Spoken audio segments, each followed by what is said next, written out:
ലോകാവസാനത്തിന്റെ അടയാളങ്ങളെല്ലാം വെച്ചിട്ട് ഇങ്ങനെ നോക്കുമ്പോൾ ഏകദേശമായി. അള്ളാഹു നമ്മളെ കാത്ത് സംരക്ഷിക്കട്ടെ.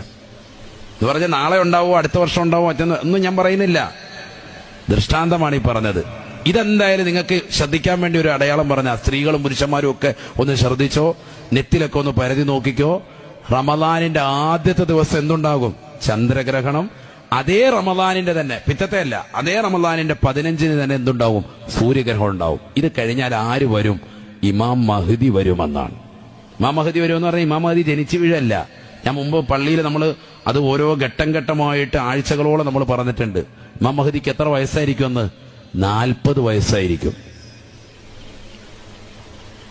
അപ്പൊ എന്ന് പറഞ്ഞാൽ ഇമാം മഹ്ദി റളിയല്ലാഹുവിന് ജനിച്ചിട്ടുണ്ടാകുമെന്നർത്ഥം.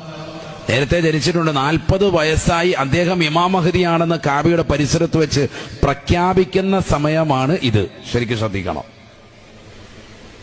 അള്ളാഹു നമ്മളെ കാത്ത് സംരക്ഷിക്കട്ടെ. ഞാൻ ഈ അടുത്തൊരു സഹോദരൻ എന്നെ ഒരു പേപ്പർ കാണിച്ചു. അതിൽപ്പെട്ടതാണ്